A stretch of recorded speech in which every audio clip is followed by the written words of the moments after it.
at hini kako hatawa ado unda ni hiche tabez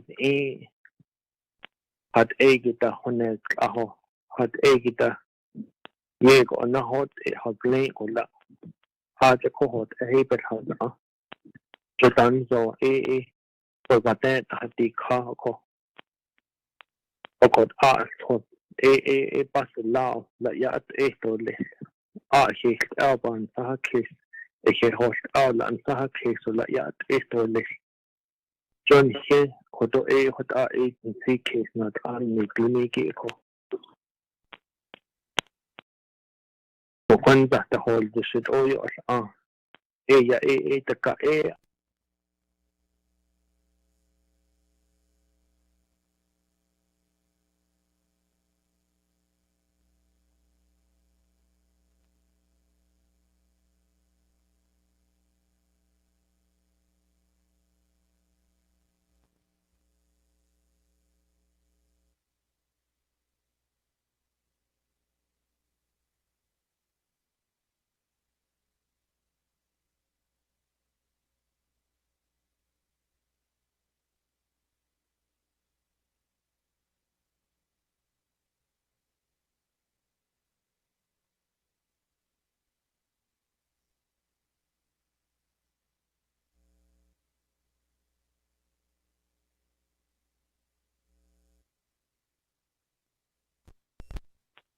later twin arrows check hot out has fire truck on nas the cut out na has aniki that but not deal kit ko late out cut hot that cut on says but na has angola chedip chede yo aniki la hada ta pata jo pa ko ya hata thiho chede kada dili joti no da eba hamek de ko ashi hot aba yel kit no le al in hit the net agent with the net article to the article. So we'll continue to advocate for our people and move forward and try to address on a lot of these equipment supplies that need to be updated because our constituents rely on us, depend on us, on how we're going to solve a lot of these issues that are outdated. Why are we not updated? Why are we not like any other fire station where we're fully updated?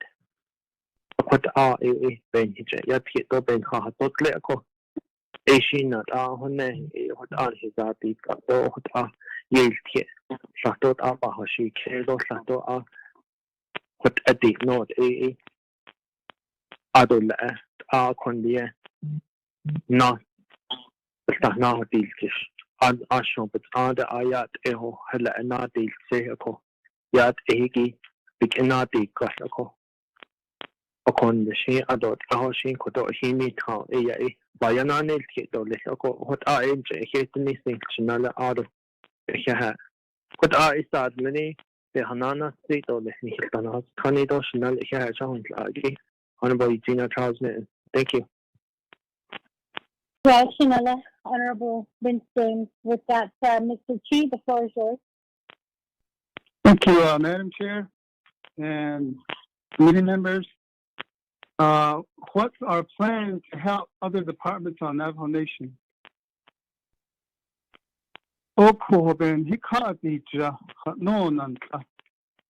We need to meet, sit down, or video can or something.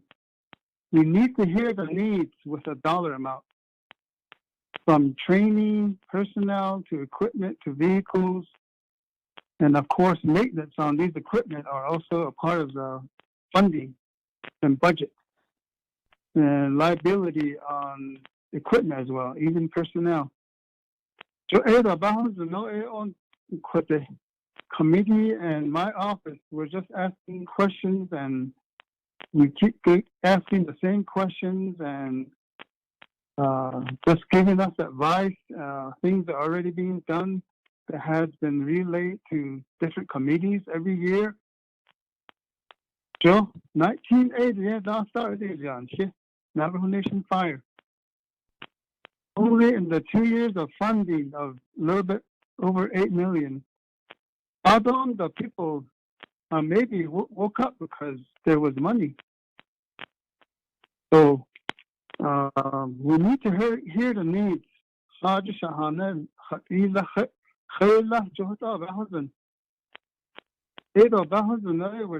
We just keep talking about it. But Alson, she a Winston.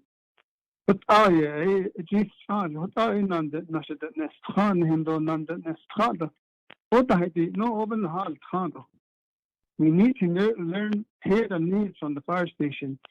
Each district that was mentioned, we need to know the needs and with dollar amounts. I think that's one way that we can, that the needs are, we can move forward. We'll be still talking about this in the next committee. So, talking about fairness, I think that's the way to do it. To be fair about things, we need to learn and know about the needs.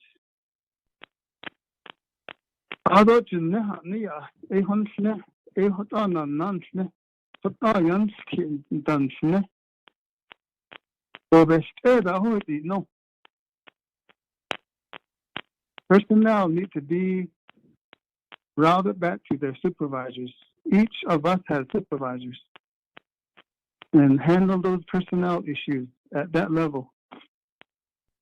So,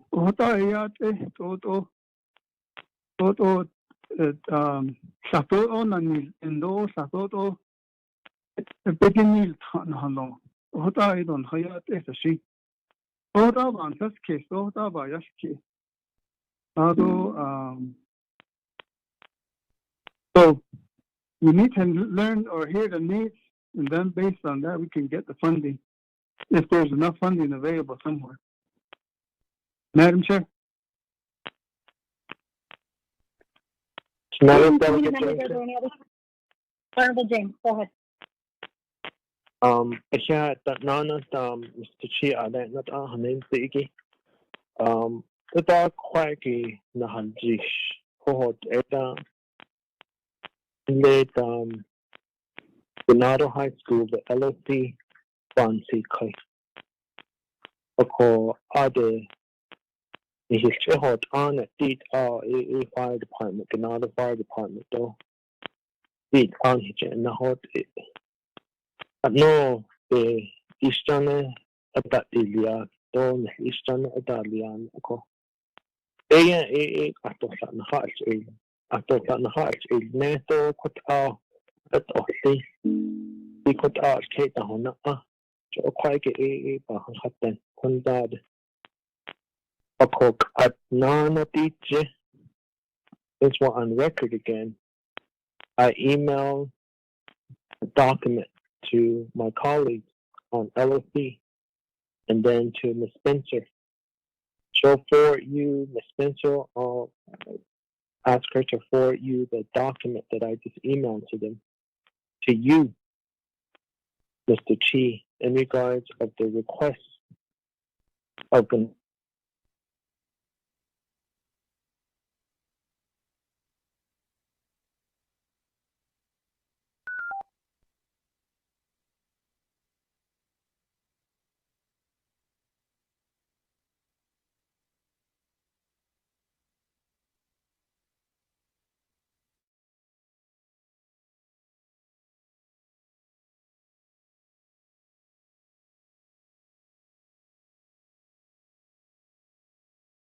Johnson Hana about me.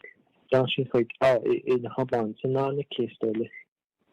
It on Happy at Listoli. I don't be eat out. We'll wait for a response from you in regards to the call that she when you have to ask the call that she in the exactly place. What Ella? Thank you. Committee members, are there any other questions at this time for Mr. Chi? Madam Chair, I have one question. Honorable Otto, so go ahead. Thank you. The other thing, though I did fire chief, Mr. Ware Chief. In the communities out there, such as for instance, well, I'm gonna just pick on Tuba City. Since it's in Tuba City, I'm sure that other areas are in the same scenario. Tuba City has 3 somewhat fire stations, and one is someone sweeps the floor at the fire department that's run they're set aside or near the Gray Hills High School. I don't think it's controlled by the high school, but I believe it's controlled by BIA. And then there's another fire station up in the on the secretarial ordered land across from the boarding school. So someone is cleaning that fire department. And when a fire happens related to those areas, has there been any dialogue with the Bureau of Indian Affairs to, centralize all the fire departments within Navajo that is controlled by BIA? The fire department in Tuba City that's been controlled by the Navajo Nation is on Main Street. But it comes down to the BIA fire department there that's in place. Who is part of that? Has there been any dialogue to try to secure and get those fundings? Because if any fire happens, whether it's BIA building related, things like that, I'm sure they're going to be giving the Navajo Nation a call. And they do have their little fire. Someone's cleaning that building and servicing that truck that they have in there. And I believe I did bring this up. And has there been any dialogue to try to get some answers from BIA to say whatever funds you guys have for your fire, can you guys just infuse it to Navajo so that that fire department in that community would those dollars could be injected into the Navajo Nation Fire Department? Because it's still you would still have to consider the fire departments to travel and cover BIA buildings. Thank you.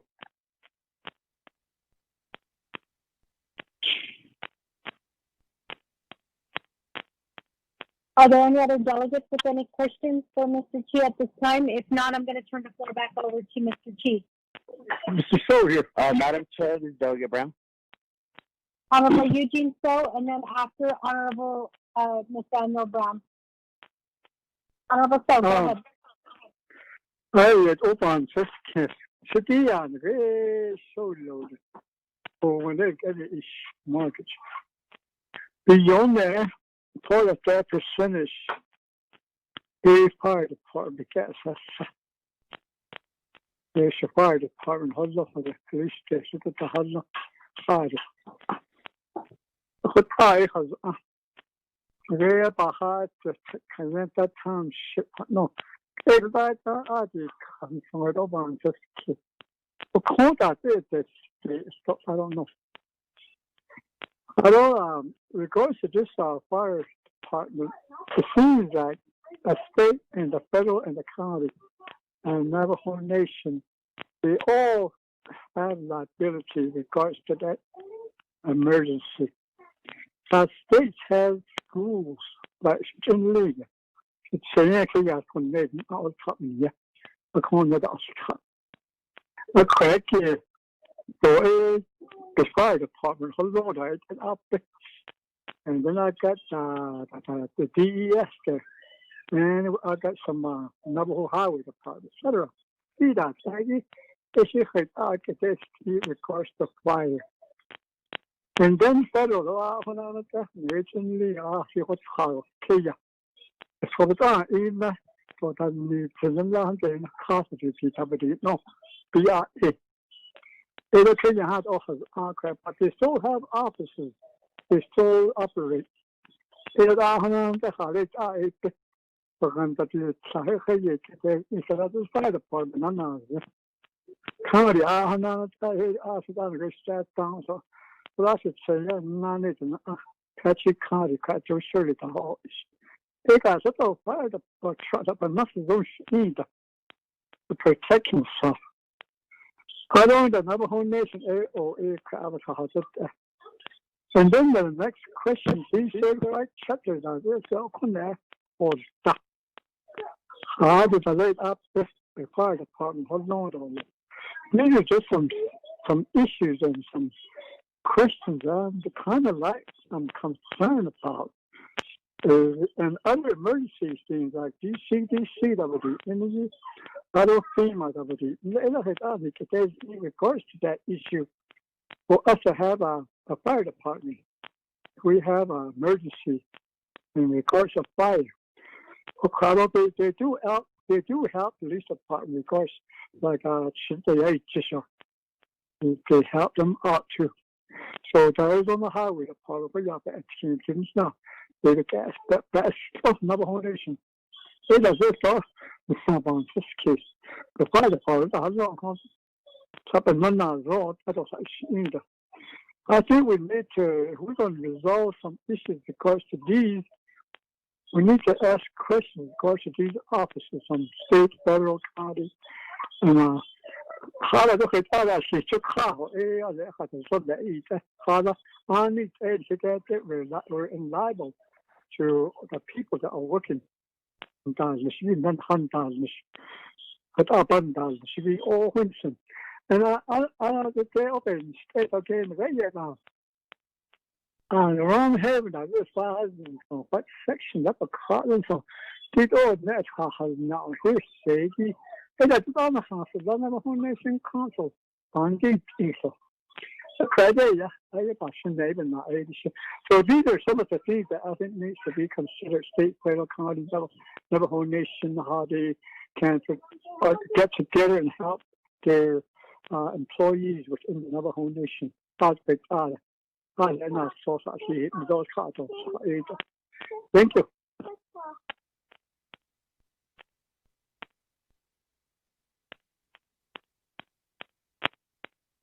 Well done.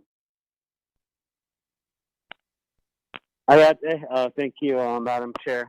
LSC committee members and my first question to Chief Chi is what other sources of funding are you advocating for, and are you writing grants? Are you working with counties to get some of these funding? Or do you currently just solely work with the Navajo Nation funding?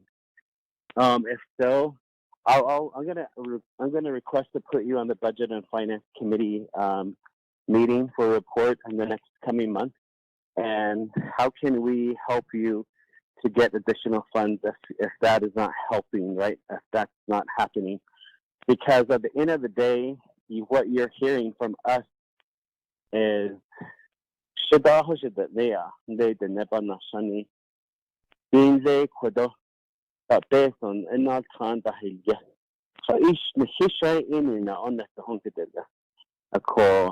I know that a part of that would be Kayenta Township with the status, but the district of Kayenta is Benehoto, Shanto, Chochumbito, Monument Valley, towards Navajo Mountain. So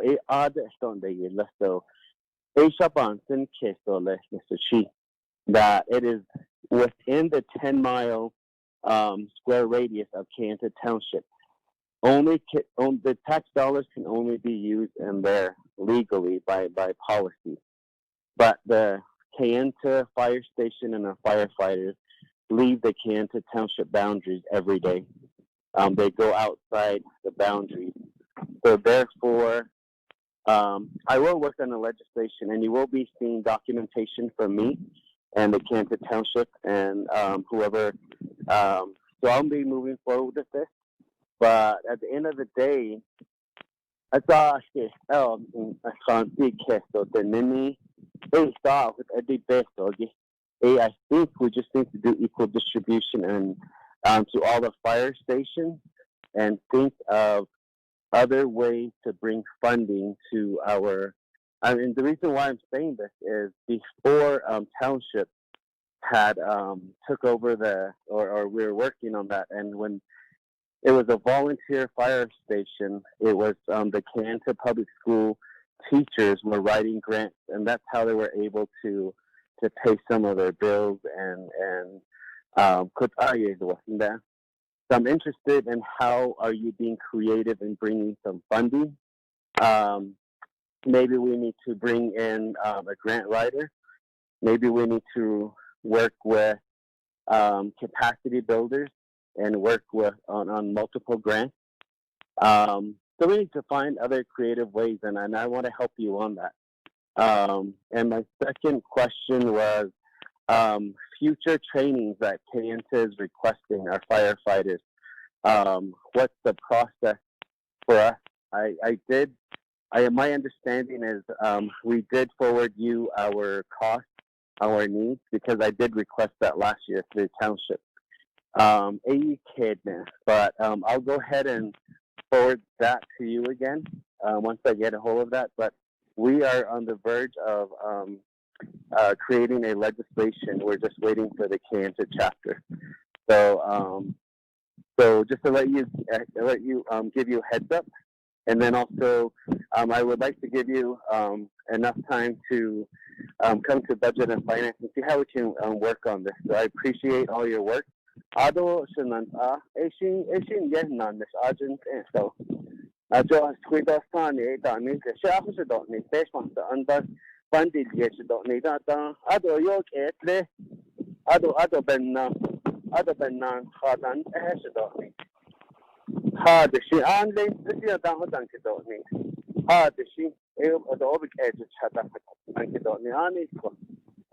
no one is exempt from that.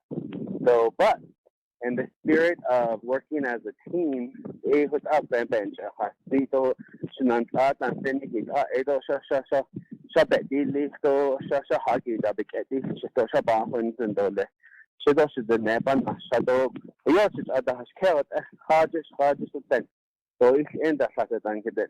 we all get that. But at the end of the day, and especially now during COVID, and I don't know. I don't put on the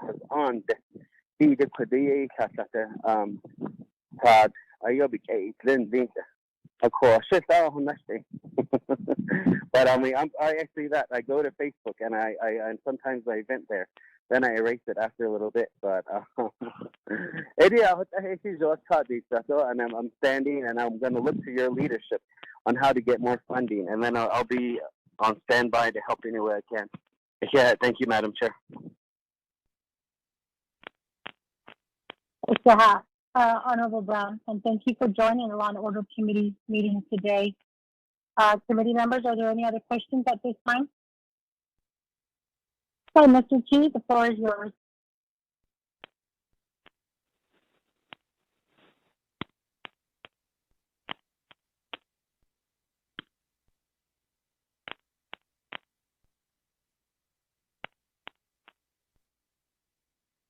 Mr. Chi, are you there? Madam Chair, can you hear me? Yes, I can hear you. Go ahead. Okay. Yeah. As far as bringing funding for outside sources, we've been writing grants, and that's how you see mobile command, prevention trailers, some of the rescue units. So we've been successful. This year, we wrote a grant for the COVID-19 Assistance Fire Grant. We're waiting for an award. We met the deadline, so hopefully we'll get some funding for PPEs and for we submitted for a little bit over $200,000 as far as the grant amount, so we're waiting. Any creative and also being motivated as well behind being creative is always a plus. And I always need help as far as finding streams of funding out there that we can put our hands on. So, as far as Mr. So's, Eugene So's question on fire protection on Navajo Nation, Navajo Nation Fire Department is way behind on fire protection as far as personnel, equipment. We are, I keep mentioning, we're still in the 80s, which we are. We have a long ways to go. So committee members need to understand that. Also our communities. The only other thing, as far as paid dues as a resident of Navajo Nation for fire protection, those are some of the areas that we've looked at, but it was going to take legislation. They're called fire dues, where a person owns a home and they pay a certain amount of money every month to the Navajo Nation for fire protection. But the only town that we've heard and seen do that on Navajo is Kayenta. We used to see or hear that the businesses and residents do pay fire dues, so that I think that collection goes back to the township. Now, if that can be reversed and fund the fire department, that will be some stream of funding that the township could look at. But other than that, so bringing funding is always what we do. And we like to hear and ideas that could be shared. Madam Chair?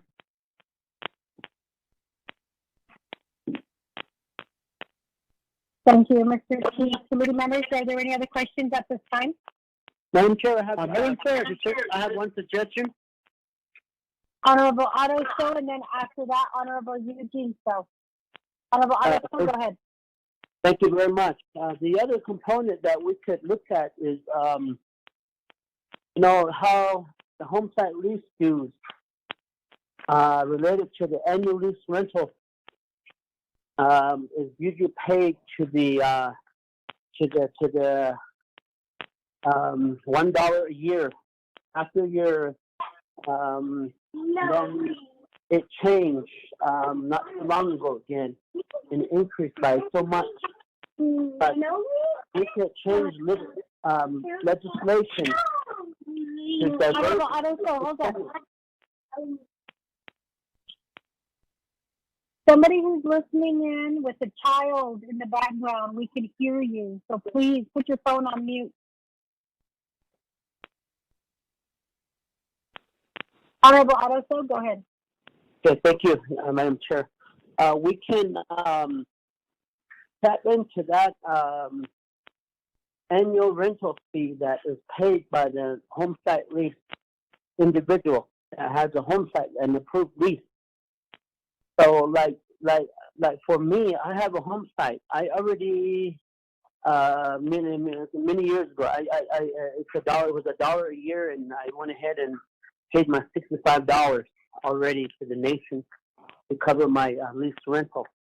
But what I'm getting to is that there's if we could tap into that and legislate it, that a certain percentage of that lease rental, which is collected by the nation, should be earmarked for fire resources. That would at least pick up some of the costs. So, for instance, you have so many home site leases within Kayenta Township. If the legislation could be crafted that all the lease rental payments that's collected there would go into the fire safety for the additional resources, that would be very instrumental for that Ganado. We could direct that. If Ganado take care of so many chapters, we could look at legislated that all those dollars could go to whatever percentage of that ratio that comes in for that year will be determined and earmarked for that district. alcohol. That way, you have a fire department that is that has resources involved, and I think that's another area that we could look at. And then the other is that we need to have a discussion with our BDO, and because they are paying, these businesses are paying business at least fees, and if we could legislate that again to get a certain percentage and to be shared within that fire district or for that agency. With the business at least, it's a whole different game, and maybe like for Western agency, all the business at least fees that are collected by the nation, a certain percentage could be earmarked for fire safety, because the businesses will need the fire safety, and because that will enhance a lot of the fire services on Navajo. Because I'm going to go back to Tuba City. Tuba City, we have a building that's a 3-bay building, or 2-bay building, if I can remember right. And just a small, maybe a 18 by 18 space for office, and I think all office and kitchen, and just a small area, training room.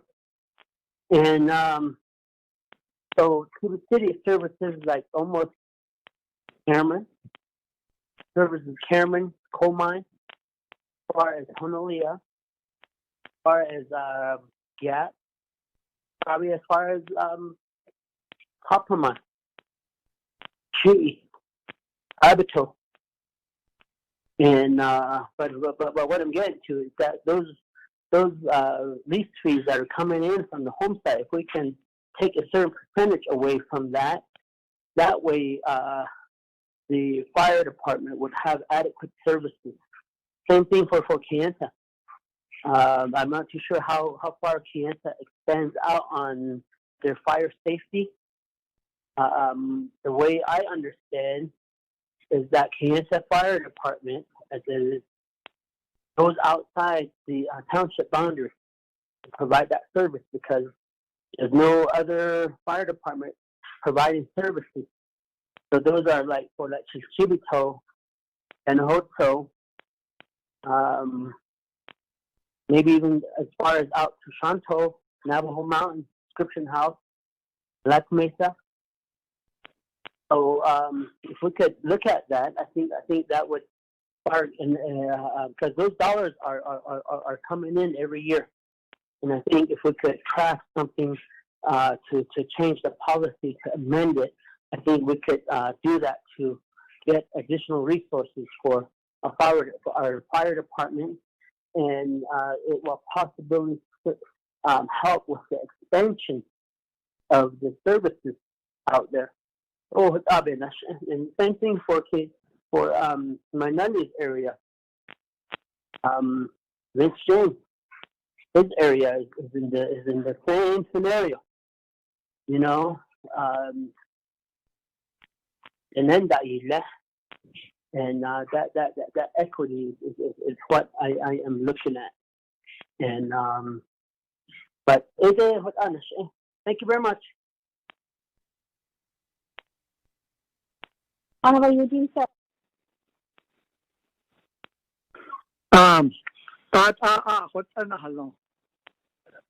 In that regards, what Manali is saying, there's always this in there. But I was thinking if we could, I don't know how direction is, but if we could ask for a study as a Navajo nation, and behind, and how much do we need, what do we need, where do we need this fire protection. I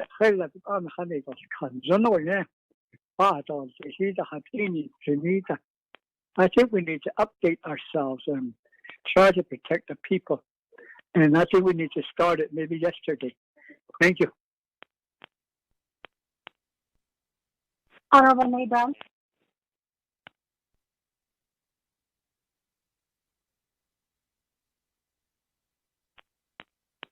Shanella, I don't have any more comments. Thank you. Oh, I do apologize. Okay, Mr. Chi, I'll turn the floor back over to you.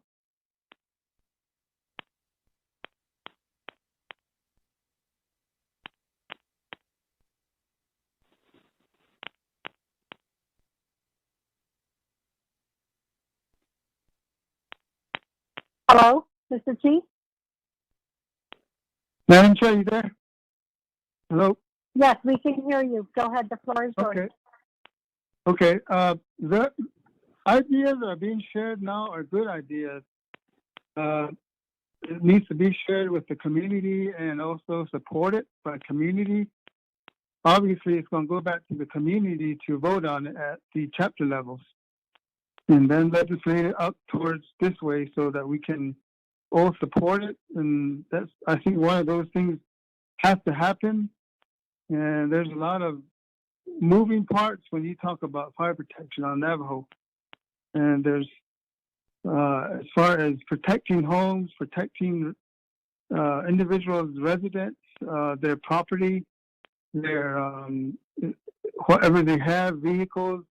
There's also a value, always values on personal property.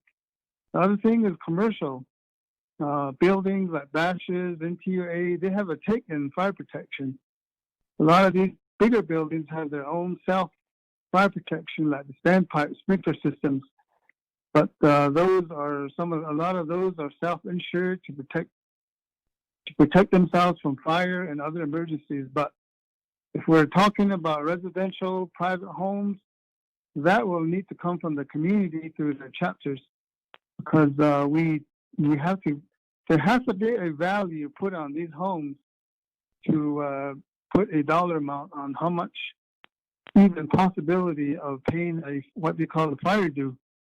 So that will be as far as and that kind of an answer to fire protection on Navajo Nation. And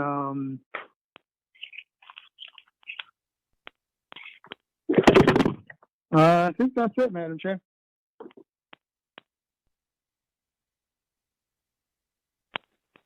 Okay, committee members, are there any other questions for Mr. Chi at this time? Honorable Otto, so I have some questions for the fire chief. Do you mind taking the chair at this time so I can ask these questions? Go ahead, Madam Chair, you have the floor. Okay, thank you, Honorable Otto. So, Otto, thank you so much for the presentation that you've given us today, Mr. Chi. I know that that there have been questions regarding just the operations that are occurring there within the fire department, which is why this committee did call you to report to this to us as your oversight.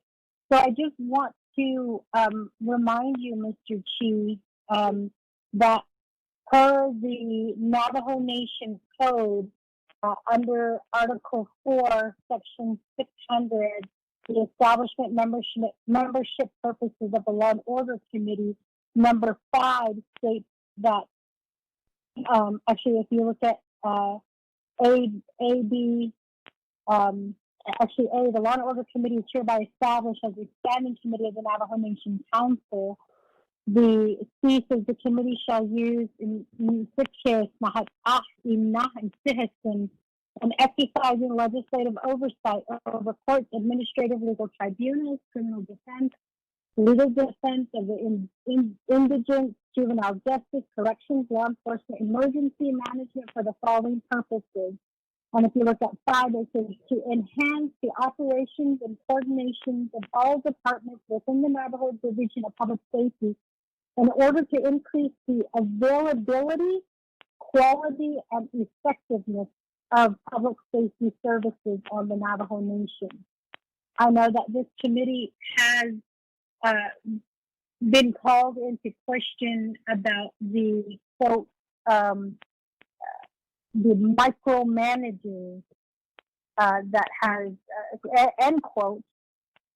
And I believe almost every committee and almost every delegate has been accused of that. But I do want to state as chair that we do adhere to the code and the responsibilities that have been given to us as council to ensure that the public is cared for and that the voices of the Navajo people are heard. And so we kind of go back to the question, and I believe that it has been stated several times through this committee report that it falls back on the plan. And even you stated that we're still operating like we're back in the 80s. And so this committee needs to see a plan from you and how you plan to bring us into 2021 and then going beyond 2021. Because this committee has been passed to be the oversight. So when someone is not doing their job, this committee has to ask themselves, how do we correct that? And so one way that we do that is we bring you before this committee to report on issues or to report on things that are happening within your department. Each one of us as a committee member has made a request to bring various division directors before us to answer these questions. And so we appreciate you taking the time to listen today to our concerns, but also the concerns that are coming from the Navajo people. And I think we have gone round and round about, I call it the $1 million question, which is what exactly does the council delegate do? And I always go back to the code and I read the code to make sure that I am complying with what is expected of me, not only as the chair, but also as a committee member and also as a council delegate. So again, I go back to, what do we do when there are issues that are happening within a department? At the very beginning, this non-order committee, we said we have two options. One is we can sweep it under the rug and just let it be, or two is we can pull it out from under that rug and we can start to address these problems.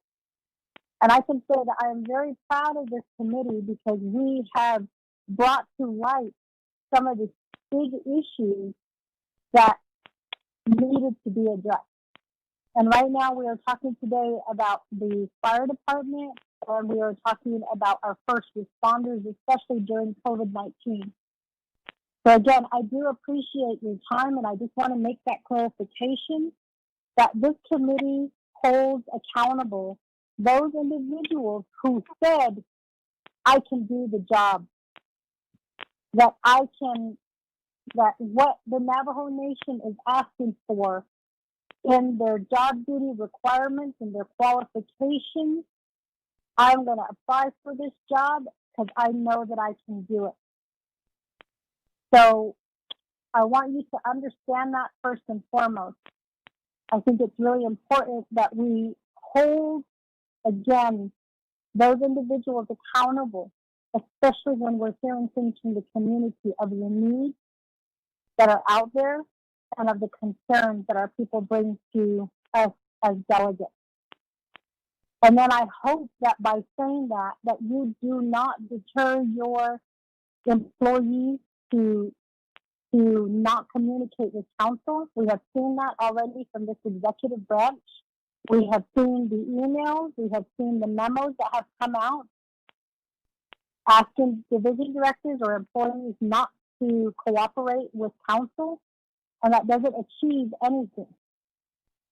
We all say we work for the people. And so I would like to ask you at this time, my first question is, who is your boss? And that will help with this committee in asking questions that we can ask.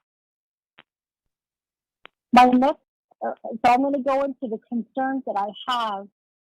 And to be clear, I have met with various fire departments on the Navajo Nation and off the Navajo Nation to get a clear understanding of where we are currently at with the Navajo Nation and what improvements we can make to protect our people. So I just want to make it clear, I have met with a lot of firefighters, Navajo Nation firefighters, county firefighters, and city firefighters to get an understanding of how each jurisdiction works in silo and also in cooperation with one another. I have yet to visit the Kayenta Fire Department, but we did have the opportunity to meet with the fire department that represents the Ganado area. So I just want to put that out there and let you know that I have been talking to the firefighters for the last year to get a clear understanding of where we are today, what the problems are, and how we can work to address them. We appreciate the fire trucks that have been brought in, and I believe Honorable Otto Stowe made reference to this. Just to be clear, you, Mr. Chief, sent an email on June 26, 2020 at 10:07 a.m., which was a Friday, to Mr. Jesse Delmar, and you announced to him, and you invited both him and the president to be present on July 16th at noon, about noon to 2 p.m., because there was going to be 7 new fire trucks that would be arriving in Window Rock Fire Station. You went on further to talk about how the press was going to be there and how you could take photos. And I believe that this is the email that Honorable Otto Stowe and Honorable Vince James referenced in regards to the non-communication to the committee. This, thankfully, was forwarded to us by Mr. Jesse Delmar, and he did inform us of the email that you sent. So we were under the impression that you would extend us the courtesy of sending us an email and inviting us as well. You did say on the record that this was already said during a previous Law and Order Committee meeting, but to be clear, a date was never given, nor was there a time and an invitation to come out and to view the fire truck, which actually made me go back and do a little bit of research. So my understanding is the 23rd Navajo Nation Council during 2018 Winter Council session was the one who approved legislation number 0356-17, which was titled the allocation of the sales tax revenue regarding the fire department and rescue team. The purpose of this funding was to give you a certain percentage of the sales tax that was coming in. And it says, according to this, the document that I'm reading, according to the legislation, the amendment to Title 24, Section 620 of the Navajo Nation Council would allow the net revenue after the allocation of set-aside funds from the sales tax to be dispersed as follows. 1, 50% of the non-retail revenue collected shall be deposited into the Navajo Nation's general fund, and 50% of the retail revenue collected shall be deposited into the chapter general fund. 2, approximately 17% of the non-retail and retail revenue collected shall be deposited into the Judicial Public Safety Fund. 3, approximately 8% of the non-retail retail revenue collected shall be deposited into the Scholarship Fund. Approximately 8% of the non-retail retail revenue collected shall be deposited to the Economic Development Fund. And then last, approximately 17% of the non-retail retail revenue collected shall be deposited into the Navajo Nation Fire and Rescue Service Fund to be appropriated pursuant to a fund management plan approved by the Budget and Finance Committee. So it sounds like that was a really good legislation, and it was approved again by the 23rd Navajo Nation Council, who it sounds like debated for quite some time to make this possible for your department and for the equipment that needed to be replaced. Now, at this time, I will admit that I have not looked over your fund management plan. I have not gotten a copy of that. And maybe I did read through it, but I don't recall. But I'm looking through my information now, and I don't believe I ever got a copy.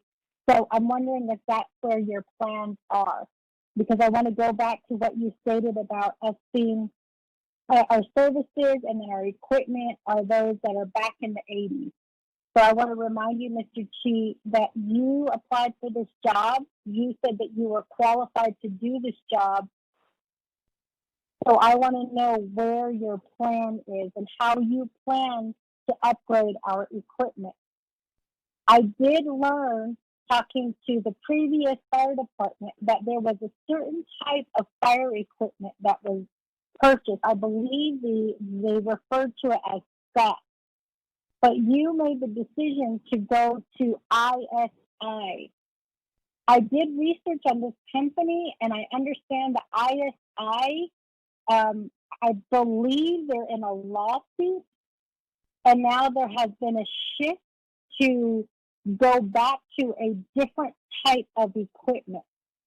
I think that if that is true, I would like to know how much money was used for the ISI equipment. Because if the fire department was turned over to you and they were using stock, then why did we just not stick to the same type of fire equipment? Why did we change from one brand to another? Again, this is speaking with all firefighters. This is where I'm getting my information. And I had to do a little bit of research on this to get on the same page with what they were talking about. Also, the opportunity to see and even put on the equipment so that I could have an understanding of how heavy this is. This is this fire department. And when I came here, when I saw one Navajo Nation fire department, I saw their equipment. It was very outdated compared to the city and county equipment. In addition to that, I noticed that this particular equipment that I had on, that I put on, was burnt, and it felt melted on the inside. So I questioned the Navajo Nation firefighter, and I asked him why the jacket and the gloves that he gave me felt like they were melted. And his explanation was that had never happened to him before, and he was not sure what happened, but that happened when he responded to a fire, a fire that broke out at a house. To be clear, Mr. Chi, this Navajo Nation firefighter stated that his equipment melted as he got close to the fire that he was responding to. I asked if that was normal, and he said no. I would hope that that's not normal, since we are purchasing these equipment for our firefighters as a means of protecting themselves. But what I couldn't understand is how this equipment could have melted when he got close to the fire. I asked him, did you get into the fire and then into the house as it was burning? He said no. I got close to the fire as the house was burning. I got close, and that's when the melting started to occur. So I can't help but think that maybe it goes back to the fire equipment that was purchased under your direction. And I want to know why we are not taking care of our firefighters and purchasing equipment that is faulty for them. My next question is in regards to fire trucks. Now, I know that you reported on the 7 fire trucks that were distributed out, and I want to thank you for the fire trucks that Shiprock did receive. We are grateful for it. I was really excited when I seen it parked there at the fire department. I went over, but it was after hours, and so we are planning to do something here in the community to inform the community of the 2 new fire trucks. So I want to say thank you for thinking of Shiprock that way. But I did notice that they were parked outside of the fire department. And so when I called and I asked why are our fire trucks parked outside of the fire department, the response that I received is because the current fire department, the building, is not big enough to put those fire trucks in. So I hope that part of your plan addresses the building requirements that are needed for these new fire equipment. And what I worry about is with vandalism happening and also, with crime increasing with COVID-19, I worry about those brand new fire trucks that are parked outside of this fire department. And I hope that you don't take them from this community. But I hope that we can work together to address that so that we can properly house this new equipment that you purchased for our community. Which brings me to my next question. Coverage. I've noticed that our fire departments do not offer 24/7 coverage. I want to know, does the Navajo Nation have an MOU or an MOA in place with the county or the state, the county or the city fire department? What does it cost the Navajo Nation if we do call upon our partners out there at the county and at the city? Who makes the determination of when they can be called out?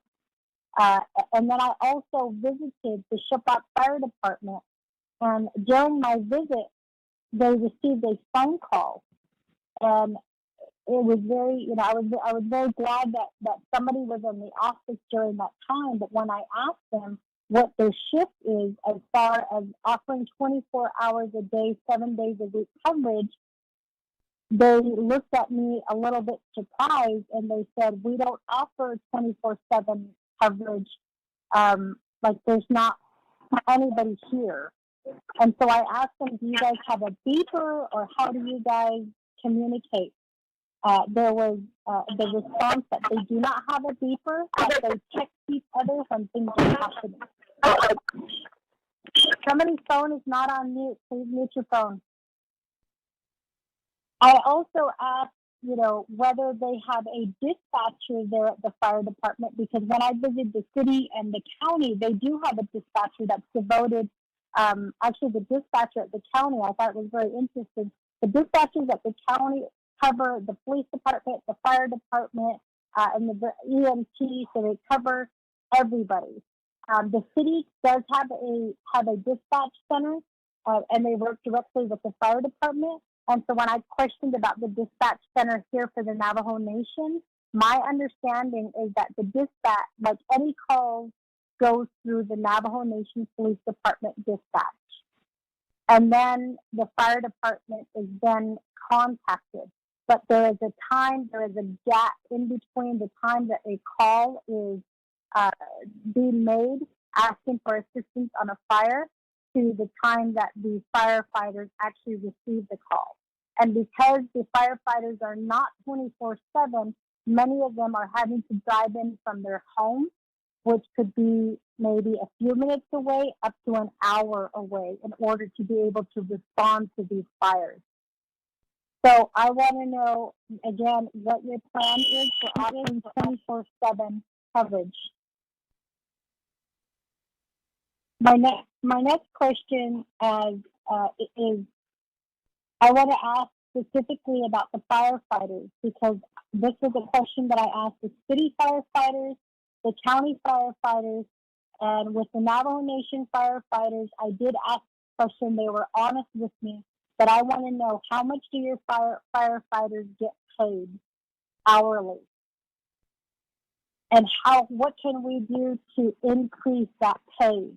And I think that this is where the communication between your department and council becomes very crucial.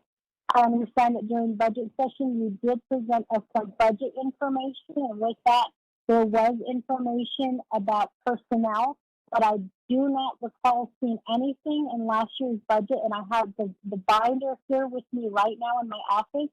I do not receive a request in there asking for firefighter pay increase. A lot of our firefighters in the city and in the county actually make a lot more money than our Navajo Nation firefighters do. So I want to know, what is your plan to increase the pay amount for our firefighters? Since we're talking about pay, I want to move on to the next question, which is how much of the special duty pay has been paid to our firefighters to date?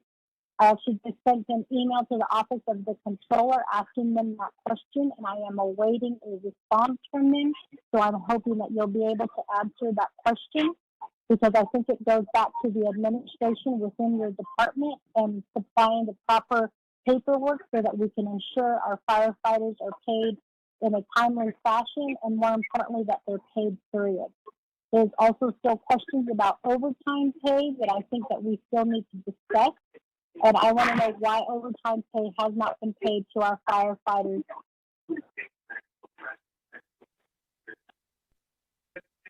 And I think that, so my next question pertains to certification. Again, after meeting with various firefighters in the city and also in the county and here on the Navajo Nation, I've learned. Can somebody please mute their phone? If you want to clear your throat, please do it on mute. With certification, I've learned that there's two types of certification, that there's a national certification and there's a state certification. And I believe you mentioned during your report that that you are wanting to have your own fire academy, and for the 3 months of running this fire academy is $25,000. I want to know whether or not amount you included the building, the cost of what it's going to take to keep this building running, whether the academy is going to be paying our recruits during that time and how much that pay is going to be. And then most importantly, what kind of certification are these recruits going to be graduating with? My understanding is at the city and at the county, they are required to have national certification. When I asked questions about the national certification classes, I was informed that that the firefighters in the local area here in San Juan County and surrounding counties, they attend a program that's offered at San Juan College that does give national certification. So when I asked this question of some of your recruits, I was told that you are trying to get this fire academy going, but that it is not nationally certified. I want to know why you are trying to start an academy that does not nationally certify our firefighters. As you are aware, Mr. Chief, the Navajo Nation lies in 3 states, Arizona, New Mexico, and Utah. What I worry about is if there is a state certification in Arizona, those firefighters would not be able to assist firefighters in New Mexico. Heaven forbid a fire happens where we need to call all of our firefighters to come and answer the call, and because of state line jurisdiction, they won't be able to address that fire. So I did do research into this certification program, and my understanding is there is I believe it's called the National Fire Protection Association. Per their website, they do actually recommend that firefighters be nationally certified so that they're covered in all states. And with that national certification comes an expected rate, pay amount, and then also puts the fire department on a scale that allows them to measure the services that are being provided to the community. I think, and based on my recollection, is I believe when the Shiprock Fire Department was under the county fire department, we actually had a very high rating, which meant that we were actually one of nationally we rated in a good standing. And since the county handed over the fire department to the Navajo Nation, we are no longer rated, and we haven't really had any type of ratings come in to see how we are doing with our fire department. And so that's another question that I have for you, is not only the certification of firefighters, but also the certification of our fire department. Which brings me to my next question. And it's really great that I got to visit with these various fire departments, because I learned a lot. And that's how I was able to put these questions together. So it made me question whether you have national certification, and then more importantly, what your experience is as a chief. Now, I don't remember if you gave us your resume during the time of your confirmation, or maybe perhaps you can resend your resume to the committee so that we can take a look at that. And then one of the things is I found one city, actually, the fire chief was very hands-on, and so he still assisted with calls. And he had asked me if our fire chief had, if he was also assisting with calls, and I couldn't answer that question. But I'd like to know that. Do you assist your firefighters? Do you assist them with calls? Do you go out there? Do you help them? You did mention that we need to visit with our firefighters to get an understanding of what they do.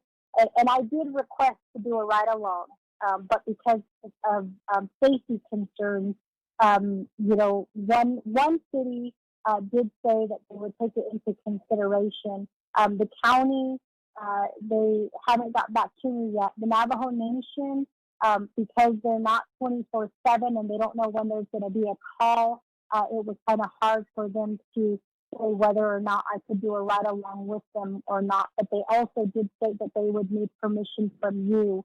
So I'm hoping that you would grant me the opportunity to do a ride along with our firefighters. And if there's going to be questions of liability, I'm willing to waive that liability so that I have full understanding of what our firefighters are facing when they get called out into the field. So at this time, those are all of my questions and my comments. I believe that there are 9 of them. I have it written down here. I'll be happy to, if need be, email you the questions and also the documents that I referenced and the information that I've received based on the research that I've done. So with that, should say honor so I appreciate the time. I'm going to go ahead and go back on mute. I would like to actually request I would like to actually request that we have a response to these questions, and that all of the questions that have been asked, that we have a response in writing to them as well. So with that, I'm going back on mute. Okay, thank you, Madam Chair. And your request is to get your answer in writing, correct? Well, I'd like to hear the response right now, but also to get it in writing as well. Okay, alrighty then. This response will be verbally and then in writing, so you understand. Mr. Chief. Other than that, Mr. Chief, you have the table, and we'll turn it back over to you. Thank you. You have the floor. Thank you, Vice Chair and Madam Chair and committee members. Okay, my qualifications as follows as a Navajo Nation Fire Chief. I have over 35 years of experience. I am an EMT basic. I am recognized by the IFSAC, nationally recognized firefighter. I also have a fire science degree in fire science. And then I also have a bachelor's of degree in fire science and fire administration. The fire service has not developed a master program yet, and also a doctoral program yet. So A bachelor degree is as high as the fire service can get. And my certifications are in numerous areas, not just firefighting. As I mentioned, EMS. I'm also an instructor. I'm also recognized by the state of Arizona as Fire Service Excellence, as an adjunct faculty to instruct any and all fire science related courses. So that's my qualification. If you didn't see that anywhere or heard of it, but I can send you my resume and my experience and qualifications. As far as the ISO rating for the Navajo Nation ISO rating is nothing under 10.0 ISO rating on Navajo Nation. That has always been the case, even in the county areas where you mentioned San Juan County having a higher rate. Shiprock, New Mexico, they never had a rating of over 10.0. We recently went back through an analysis of other areas of community on Navajo. They are all still at 10.0 rating of ISO. The reason behind that is fire hydrants, fire lines, and what we call wet hydrants. The Navajo Nation does not have full hydrant system on Navajo Nation for us to tap into during a fire. So response time is also categorized into the ISO level. Our minimum response time to an emergency currently, since 2002, I'm not sure how they were doing it before as far as data, tells us that our response time is less than 30 minutes. So we have improved over the years, even with the type of equipment that we have. As far as the academy and their certification and what type of certification they'll be getting, we're starting our academy on August 24th and ending in November 4th. So they'll go through their practicals, their written and actual practical testing through our academy. That we have a curriculum with the state of Arizona through the International Fire Service of Excellence certification. So they'll get, if they pass the tests as written and practical testing, they'll get nationally recognized through the state of Arizona. The state of Arizona certifications is equivalent to all the other 50 states in the United States. So that is their qualification level when a recruit graduates from the academy. And the hourly wages that was questioned, our recruits they used to make under $10 an hour. Be mindful that firefighter recruits never used to get paid, nor does the volunteers that we had, they provided free services. But since we got the new funding, we started paying our recruits. They're making $11.40 an hour now. That's a good increase that we've made for our recruits. And then the firefighter seniors, or the senior level wages, are at $16. Then the firefighter level is over $12 an hour. We offer fringe benefits. We offer full medical to all these paid positions. So the other question was phone calls and beepers for dispatch. We have always dealt with the dispatch problem over the years. Last week, we've been meeting on getting new software that we can self-dispatch from the fire department. We don't have our own dispatchers from the fire department. It's always been dispatched by police department dispatchers. Yes, we are faced with that difficulty of delayed paging or no paging or even no notification. So that been documented and handed over to the dispatchers within PD, and we hope that they take care of that soon. But we continue to how would I put it? Not being paged. So, but we have to monitor their channels, so we know that there's something going on. Then we automatically respond. As far as response, 24/7, we are a 24/7 operation. Navajo Nation Fire operates 24/7, and anytime after 8, all our personnel, if they go on emergency calls, they are paid overtime and on 24/7. So it's up to the lieutenants out in the districts. I'm assuming that who you've been talking to, Madam Chair, is that they are responsible as lieutenants out there to schedule their personnel that it's covered 24/7, and to manage districts so that all equipment and personnel are available 24/7. And as far as the truck being parked outside, that is another initiative that we've put on the lieutenants to start planning. A year and a half ago, we asked them to measure the bays, measure the doors, get a vendor out here so we can fix those doors before the trucks get here.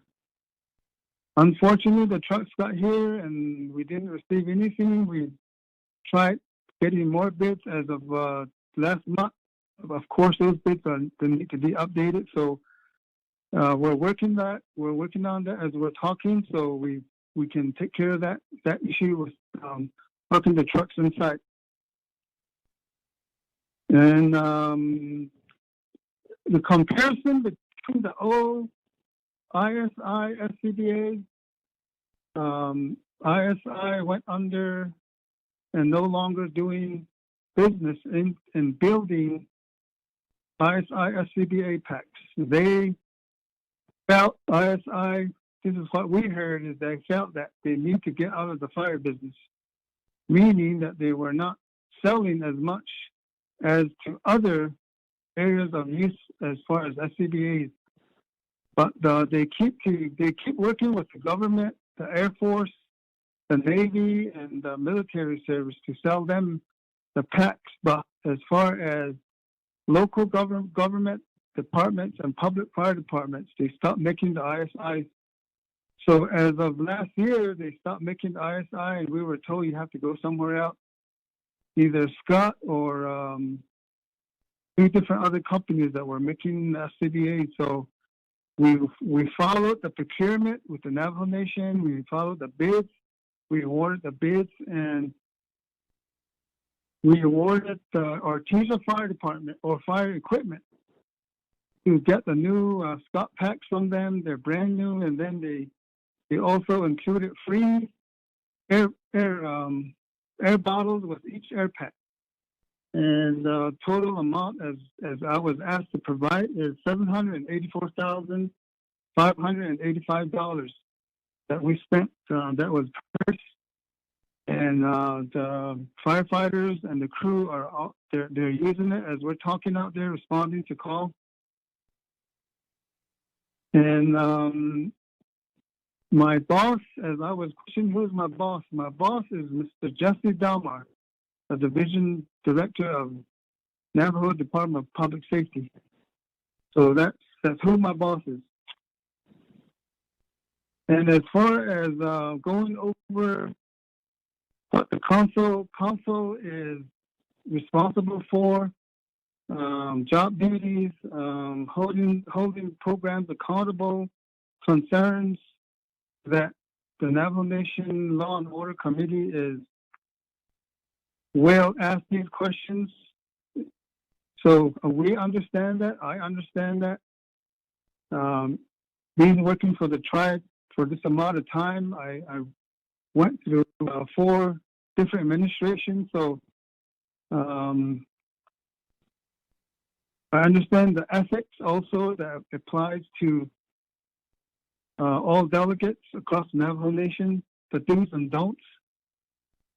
And our plan for the Navajo Nation, as far as what are we doing from the Navajo Nation Fire Department? What's our plan? Our plan is we're always being questioned, even our community. You don't have enough people to respond. How are you going to get more people? We're already doing that. We're recruiting more people. At the same time, we're paying the recruits to be at the fire stations, while they're also being conditioned and trained to be a firefighter. So our plan is to increase personnel to lack of manpower. And then our next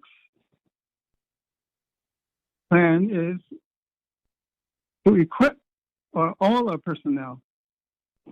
You have to have latest equipment to hand the personnel of their tools and equipment that they need to use out there. And that starts with small hand tools to large equipment like the fire trucks.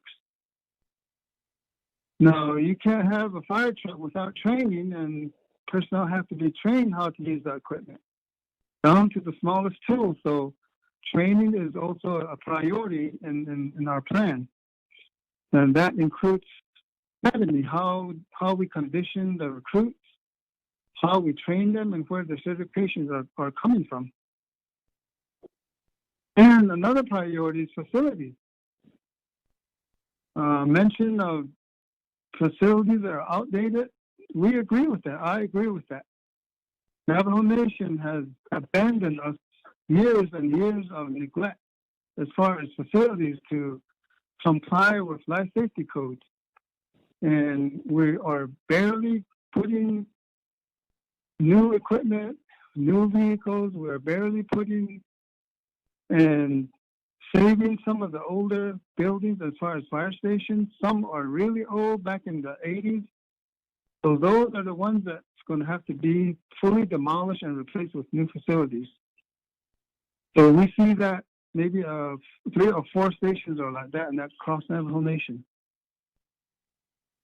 So facilities is one of the priorities. So we have a minimum of 4 priorities that we that kind of drives us in the fire service.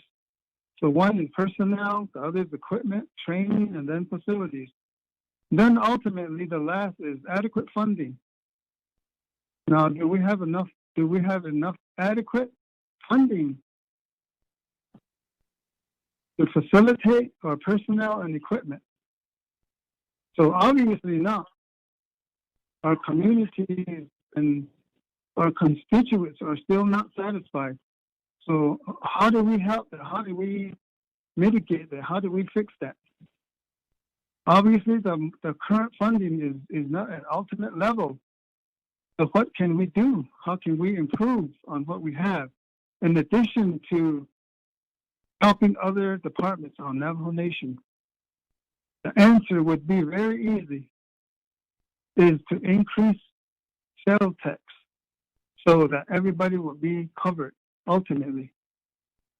So that would be one recommendation that we have to the Navajo Nation, is to think about, if you increase the personnel, if you increase equipment, if you increase training, you increase and update facilities, ultimately you're going to have to increase the funding stream that's coming in. That will be up again to the Law and Order Committee, the Navajo Nation Council, and of course the Navajo Nation itself. So I think I've answered most of the questions. Mr. Vice Chair and Madam Chair, committee members.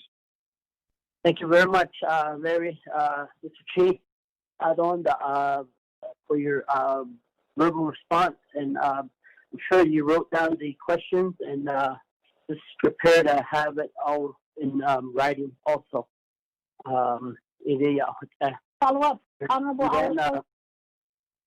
Okay, hold on, Madam Chair. The other thing is that I guess we are looking at I guess our roles as whether it's somewhere on the as in the position that you're holding, Mr. Chief.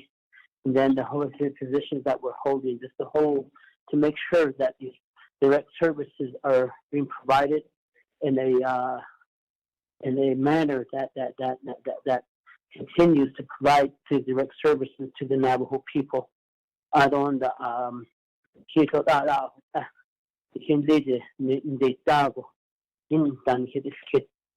you know, Mr. Chi, on a personal note, the home that I grew up in Tuba City, is about less than 5 minutes away from the Tuba City Fire Department. That very home that I grew up in burned to the ground.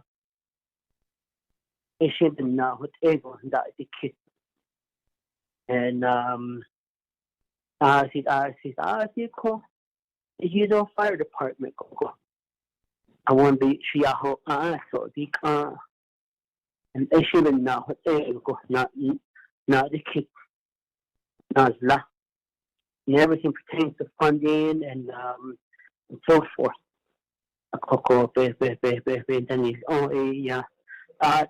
Never Washington and the Navajo Nation, you know, there's an interest that we have to speak on and even you know, as elected leaders, it's just not that for personally, I don't only represent Tuba City.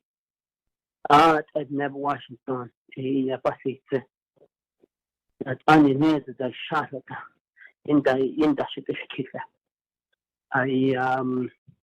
Or if I'm in Loop, you know, the old fire station is supposed to be a fire station, is next to the chapter house. Because I know that the chapter officials knows that I'm on Law and Order Committee.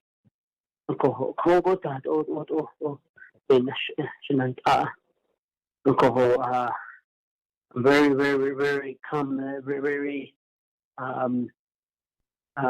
you did take this questioning and so forth under pressure and you know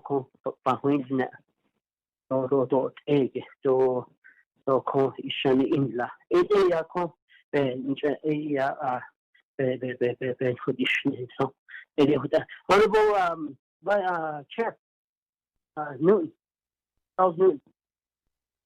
Like that, Vice Chair. Mr.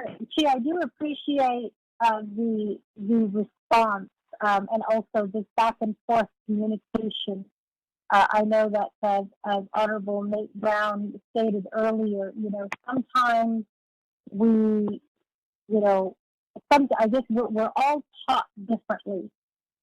And I recently had a conversation with another person about this.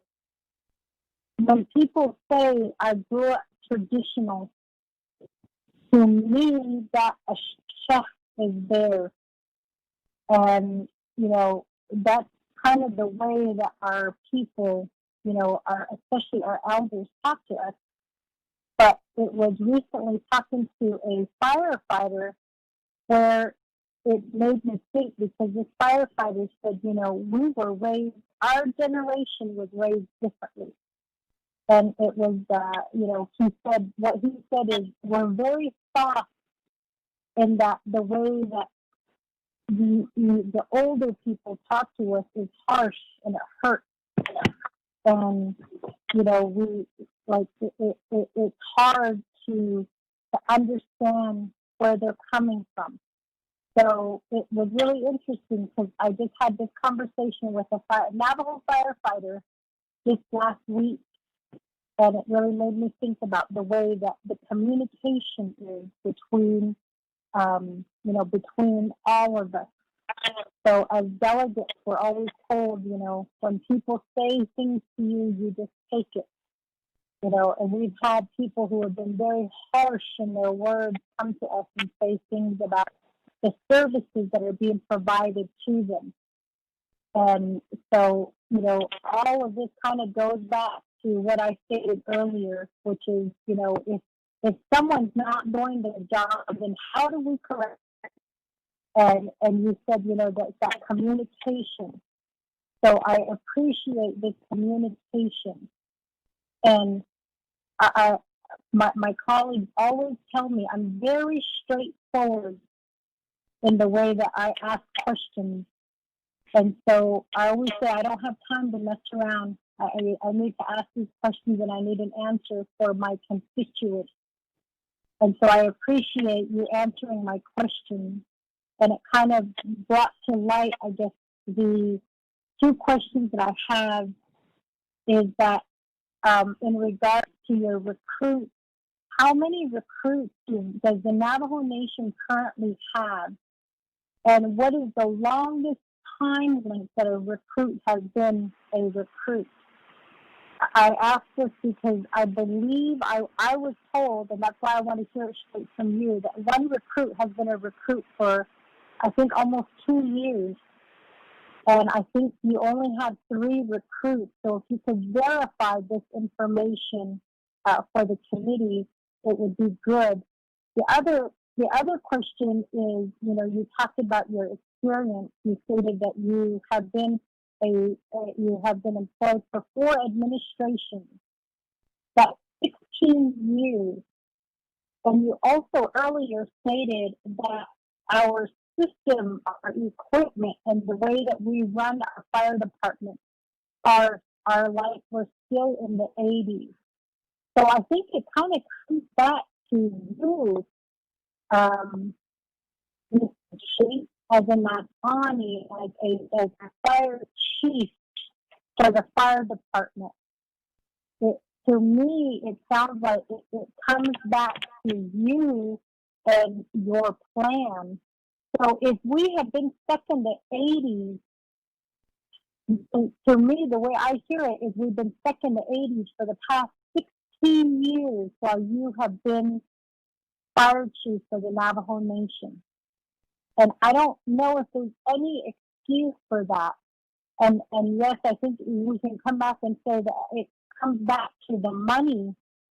But 16 years, I mean, is that 16 years of advocating to the council that you need funds? Is it 16 years of sitting there and not advocating to council for funds? What have you been doing in those 16 years that we find ourselves in the same situation that we were in 16 years ago? So I do need some clarification on that because, again, as elected leaders, we're held accountable. And so we hold those individuals who applied for these jobs who said, I can do the work, we hold them accountable too. And then the last thing that it's just a comment is, I asked every division director this question.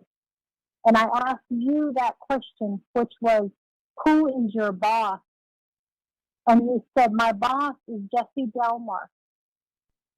I want to remind you that your boss and my boss is the same people, and that's the Navajo people. They are our boss. This money that we get for your department, for the Division of Public Safety, the money that is paid to me as a council delegate, it comes from the people. And so I think you need to understand that it's the people who are your boss, which is why we as council delegates, we try to voice the concerns of the people, because not every person can call you and say, this is what's happening. This is what happened to me. They bring those stories to us as elected officials, and they ask questions, and they hold us accountable for the actions of the departments and the divisions. So I just want to make that clear that my boss is the people, specifically the people of Shiprock. And so when the people of Shiprock have concerns about their fire department, my job is to listen, to write it down, and to bring those concerns to you. So if we're truly going to have an open door communication, then I would like to, if it's possible, maybe we can meet once a month and we can talk about these concerns so that they don't come up at committee meetings. And then at the same time, it needs to be made known that this committee was informed by the Division of Public Safety Director, Jesse Delmar, via a memo that was sent to every single one of us on the committee, stating that any questions or concerns should be brought to him, which is what we tried to do. In this case, he gave you permission to come to the committee to answer questions. So Mr. Delmar recently has been really good at communicating, and I really appreciate the efforts that he's been putting forward. But I do want to state that, if we truly want this communication to flow, then we need to understand what the plan is. And we, as a legislative branch, we need to understand how we can assist you, what we can do to help you move these things along, and to truly ensure that our Navajo people are protected. So with that, I'm going back on mute. If I could get a response to that, I can. Okay, thank you very much, Madam Chair. And I'm going to turn the floor back over to Mr. Chi. Have the floor. Madam Chair, your question. I mentioned 16 years under the Navajo Nation. When I was here, when I got hired for the tribe in 2002, imagine this: the budget was under $400,000. We managed to move up every year from there a little bit, 100,000, 150,000. So up to 2019, we managed to get 1.4 million operating budget. Now, where do you see a fire department with this population and landmass that operates on $1.4 million? As one has commented, and you have commented, Madam Chair, is you talk to firefighters, you talk to recruits, you talk to state, you talk to city, you talk to county. I'm glad somebody out there is doing their own research, where sometimes we as firefighters and administrators try to convey the truth. A lot of times we're looked at like, that can't be true. That's not, I don't think that's right. But, it's your own doing that you're finding this information. That back in 2002, that's what was the budget like. So we practically ran out of money. What do we do next? How are we going to buy a new truck? How are we going to buy new equipment? The SCBA's I mentioned was over 700,000. How are we going to update all that? Of course, we wrote grants. We got grants. A lot of times we approached our law and order. We approached the Public Safety Committee back then. We passed many legislations with support, but only one-time funding was approved. 500 there, 500,000 here. So, but that was one-time funding. What we were after was reoccurring funding. The Navajo Nation didn't have a pot where we can tap into to make it a reoccurring funding so that everybody, we will hire new people and equipment that we're getting now. So that's essentially what happened over the 16 years. But this new funding in only 2 years has brought new faces, new people, new recruits, and new equipment. And now it seems that everybody wants a hand of it. And how are we going to fund that if we are still stuck in the 80s? That's why I keep saying we're stuck in the 80s. Because we have all these years to catch up to where and how we want to be is like other fire departments. We need new PPEs. We need new SCBAs. We need new jaws of life. We need new vehicles. We need new personnel. We need to keep doing the academy. So those are the things that we're working on. And a lot of times, people in the community don't see that. And, we give raises to our employees, our recruits and firefighters. And we give them, currently they're being paid the COVID amounts. They're being paid the holiday pays, the overtime pays. And so I want to bring up my salary if that's appropriate. My salary is under $57,000 a year. I can leave and go to the government and get a janitor salary that makes over $80,000. So why do I stay here? Why do I keep doing this? And a lot of times they ask that same question to recruits. Why do you want to be a firefighter? Because I want to help people. That's the most relevant answer you get. My take on that is, why do I want to stay here? Why do I keep doing this? It's to help others in general and to mentor others so that they know what they're doing out there and ultimately improve the program.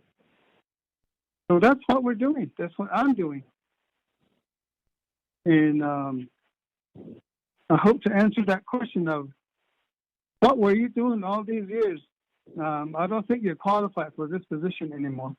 Those type of questions. And then also the recruit questions. So far, we have 5 recruits that are left. We started with 9. Point of order. 2 of them left for Vice Chair. because of COVID. Hold on, Mr. Chi. Point of order raised by Honorable Charles Newton. Yeah, Vice Chair. Vice Chair, just to be clear on the record, I never stated that he was not qualified because of his 16 years. I just want to make that clarification. I just questioned what he was doing for the last 16 years based on the comments and also the presentation that he provided to us. So I think it really just needs clarification as far as the statement that he just now made. Thank you. Okay, well, thank you very much. Yes, that is what the question was geared towards when Madam Chair asked the question about qualification. I believe it was just a general statement of what is the qualification of the current chief in Navajo 8-day. But moving forth, go ahead and continue with your presentation, Fire Chief. Madam Chair.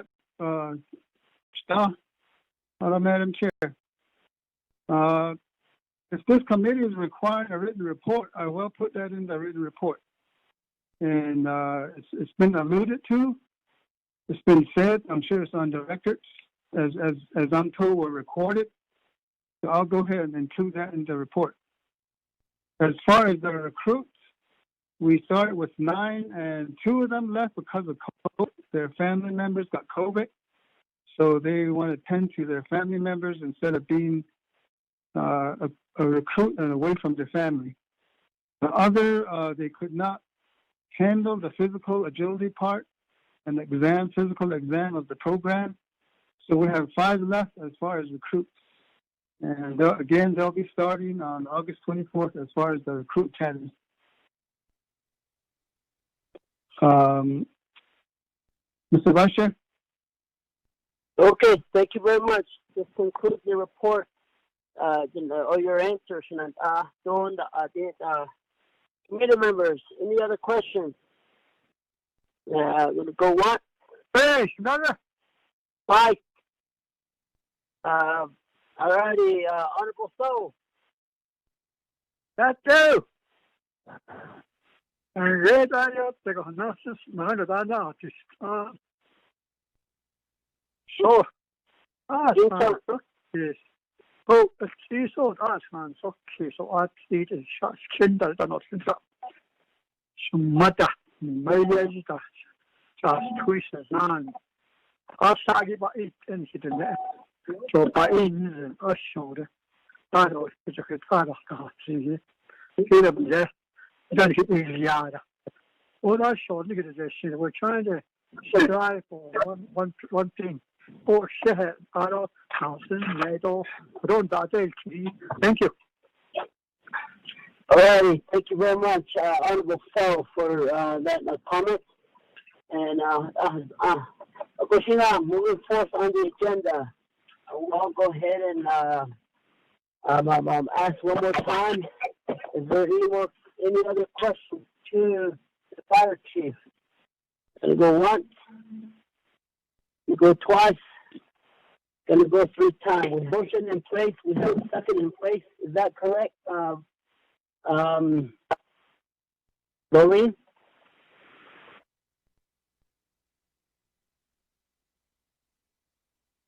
Yes. Okay.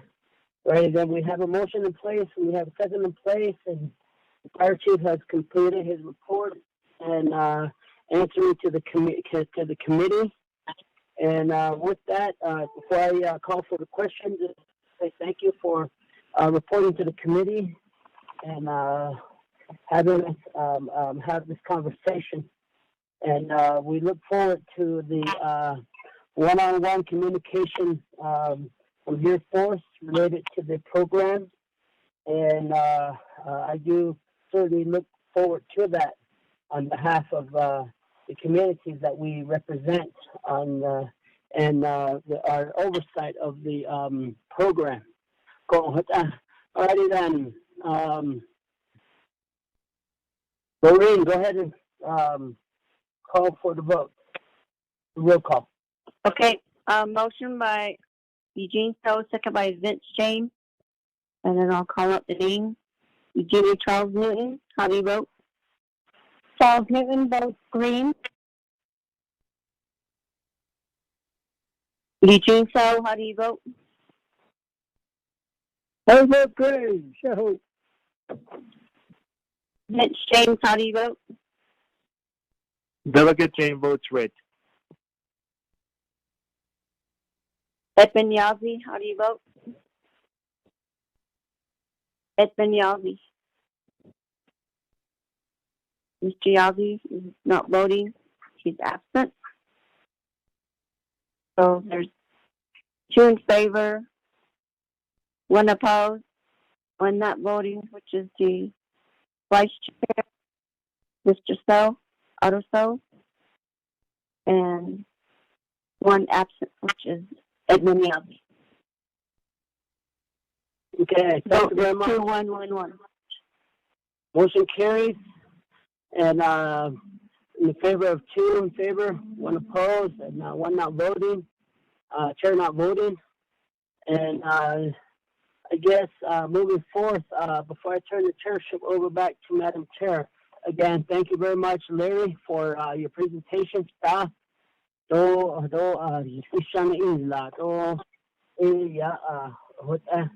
but one thing that I just would like to say is that maybe Chair Charles, that resolution that you're referring to, I guess let's have a internal meeting related to that resolution that was passed by the 23rd Council, describing the funding mechanism of the divvying up the program dollars, because we have to make sure that we are following the law related to that program, and that way we know that the 18% set aside is a mandatory. That's the reason why the PTF is in there, the Permanent Trust Fund, the veterans, and the economic development, the chapter stuff is in there. That's a standard thing that has to occur on all the sales tax revenue. But I guess let's sit down and have a little internal work session relating to the program, so that we can move forth to dissect that thing. And when laws are made, they are not set in stone. But there's chance of improvement to happen. And I believe, if I can remember correctly, the community of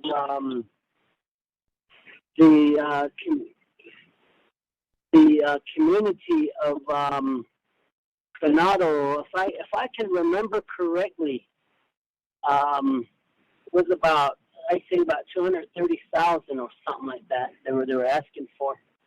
And then I think the Kansas Township is in that same amount. But I guess if we could start having that conversation to see if we could, how could we put them into the equation related based off of the needs, and based off of whatever fund comes in each year, I guess a need base could be determined. And we just need to brainstorm a solution that is equitable among all the Navajo Nation Council. And that way we can move forth to go ahead and look at ways to try to better this plan. And then I guess look at timelines of when is it projected that we will be that we could be somewhat determined that we caught up with the outside world related to our fire safety on Navajo.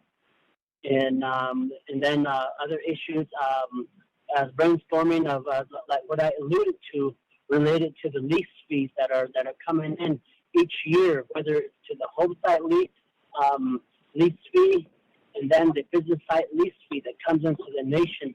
That's a practical amendment that could happen, that we could tap into for this for the safety of fire safety, so that the improvements could happen for the program, and Mr. Chi can continue to move forward to enhance the fire department throughout the Navajo Nation. And I guess that will be a dialogue with Lorraine. See if we could get something together, and let's try to have a conversation relating to that. We might have to bring in the division director and the fire chief related to this discussion. And then definitely we need to bring in the delegates that are not equally counted in the formula relating to the monies related to the funds. So where could we find middle ground? Because it will come up. Any council delegate can introduce legislation, and that's their prerogative. If they introduce legislation to say, hey, we want 50% of that sales tax, what is collected, and if it passes council, that's their prerogative. But we're going to have to find a solution to find that equity among the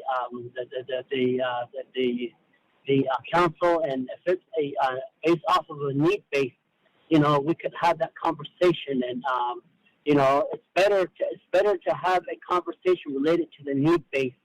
That way, that you won't have delegates wanting to go ahead and change the formula on the distribution of the funds related to the fire safety fund sales tax collection. So anyway, Maureen, see if you could go ahead and schedule something for the future. Again, thank you very much. I'm going to go ahead and turn the chairmanship back over to Chairwoman of the committee. The gavel is getting too heavy right now. So my chicken muscles are had a good workout. So, all that. Thank you very much, and turn it over to you, Chair. Vice Chair, thank you for assisting me. Mr. Chi, you are excused, just so you know. The committee did accept your report, so I believe it was read into the record. So with that, committee members, moving on to item number 6 on the agenda, which is old business. There is none. Item number 7, new business. We do have legislation number 056-20. Honorable Nate Brown and Honorable Jimmy Yellow here are either the sponsor, the co-sponsor on this call right now. Yep, Madam Chair, this is Delegate Brown. Okay, thank you, Honorable Brown. So we do have the sponsor who is on this call right now. Can I get a motion? Actually, I'm sorry, before we get a motion, Lorraine, can you go ahead and read the legislation into record? Thank you. Okay, LLC members, tracking number 0156-20 and action relating to law and order, amending plan of operation for the Navajo Nation Department of Emergency Medical Service, B enacted Section 1 authorities. A, the Law and Order Committee is a standing committee of the Navajo Nation Council. 2, NNC Section 600A. B, the Law and Order Committee has oversight over the Navajo Division of Public Services and all departments thereunder. 2, NNC Section 601A1. As oversight, the committee, pursuant to 2 NNC Section 601C4, is authorized to approve and amend plans of operation for programs over which it exercises oversight authority. Section 2 findings. A, the Navajo Nation Department of Emergency Medical Services, EMS, is established as the Navajo Nation Division of Public Services. EMS provides emergency transport and medical services, among other duties and responsibilities. B, the Department of Emergency Management has updated its plan of operation. The amendment has been reviewed by the Navajo Nation Department of Justice and the Office of Legislative Counsel. The proposed amendments are sufficient. C, the Navajo Nation finds it in the best interest of the Navajo Nation to approve the recommended amendments to the plan of operation as submitted by Navajo Nation Department of Emergency Medical Services as attached hereto as Exhibit A. Section 3, approving amendments to plan of operation for Department of Emergency Medical Services. The Navajo Nation hereby approves amendment to the plan of operation for the Navajo Nation Department of Emergency Medical Services as attached hereto as Exhibit A. So Exhibit A reads the Navajo Nation Department of Emergency Medical Services plan of operation. 1, establishment. There is hereby established the Navajo Department of Emergency Medical Services within the Navajo Division of Public Safety. 2, purpose and objectives. The Navajo Department of Emergency Medical Services is a dedicated, progressive service focused on quality care, expanded advanced life support capabilities, and transport services are preeminent. The department consists of well-organized structure of dedicated personnel determined to provide the right services within the territorial jurisdiction of the Navajo Nation as defined by Title 7 NCC Section 254 and 18 USC Section 1151. Number 3, staffing and organization. A, 1, all personnel shall be employed and compensated in accordance with the Navajo Nation Personnel Policies Manual.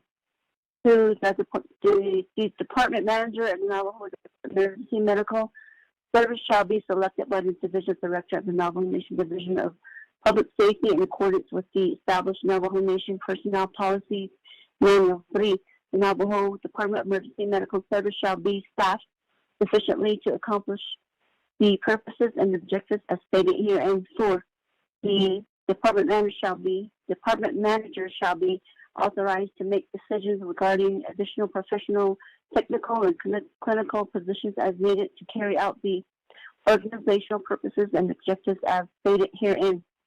B, organization. The Navajo Department of Emergency Medical Services organizational chart is displayed as attachment 1. Number 4, authority and responsibility.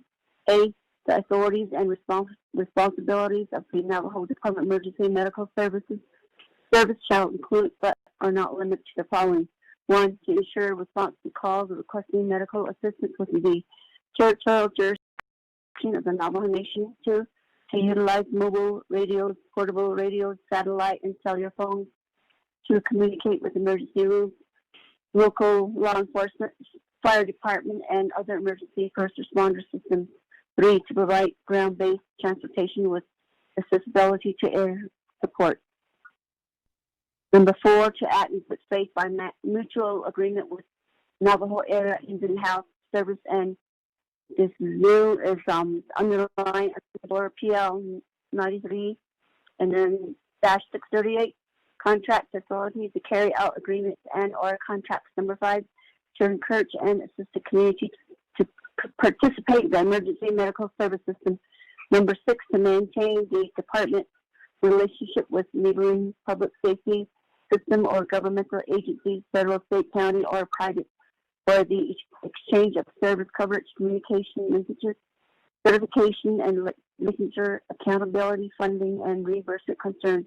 Number 7, to adhere to protection of patient information as mandated by applicable laws, including the Health Insurance Portability Accountability Act of 1996 and the Navajo Nation Privacy Act. 8, to promote and conduct public awareness and educational programs. Number 9, to maintain accountability and proper management over physical matters pursuant to established guidelines of the Navajo Nation.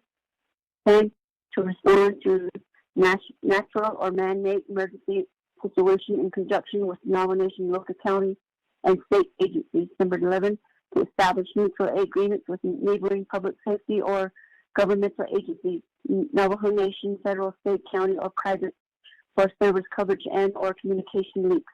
Number 12, to administer internal and external funded projects in all applicable Navajo Nation and federal laws and policies. Number 13, to seek and secure funding from the Navajo Nation, federal, state, and other agencies. Number 14, to provide administrative, operational, technical support and training to all Department of Emergency Medical Service sections.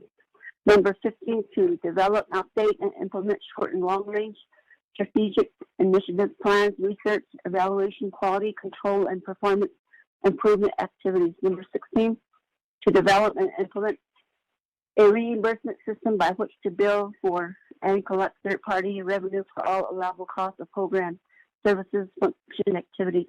Number 17, that's a new paragraph, to develop and implement an intra-facility/inter-facility ground transport system, establish agreements or contracts with governmental agencies, federal, state, county, tribal, or private for such services.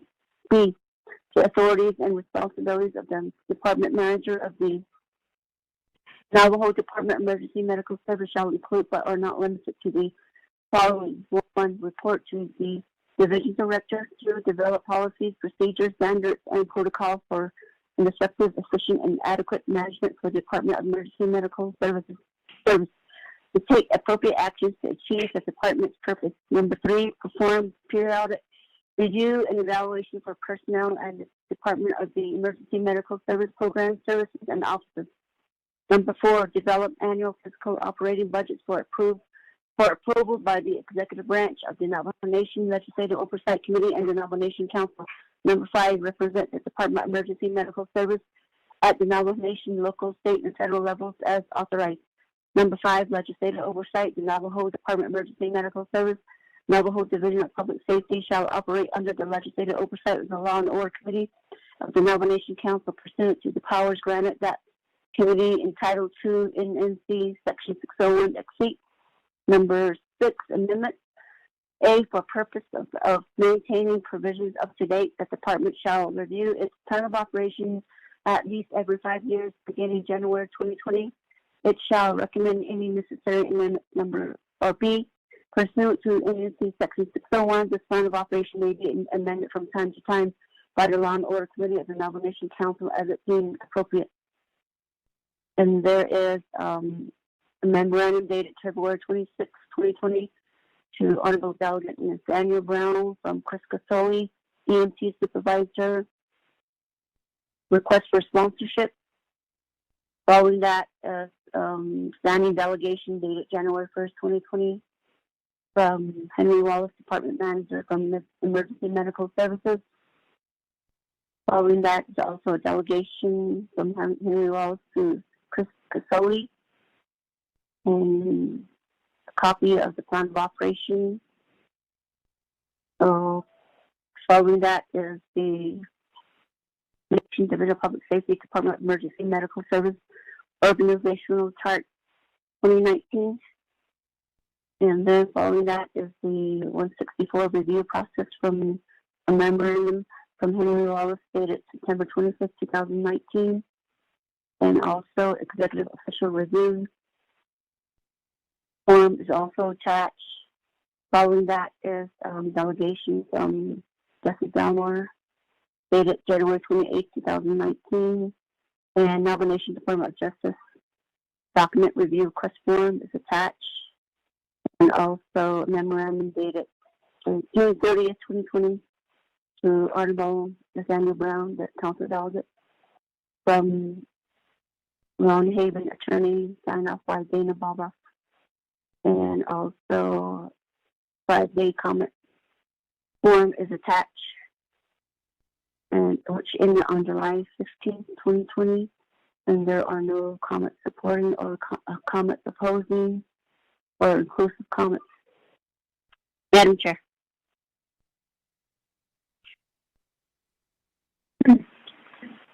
Okay, with that, committee members, we have legislation number 0156-20. That is the fourth. It has been read into record. So can I get a motion on this legislation? I'm going to motion, Vice Chair. Motion made by Honorable Otto. So can I get a second?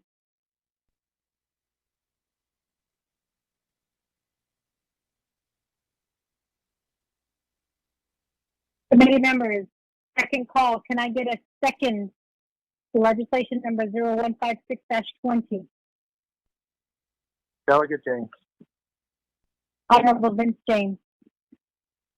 Okay, with that, committee members, we can do this two ways.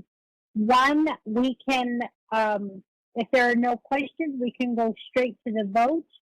Or two, if there are questions, we'll give Honorable Nate Brown 15 minutes for his presentation, and we can proceed forward to questions. So how would you like to proceed forward, committee members?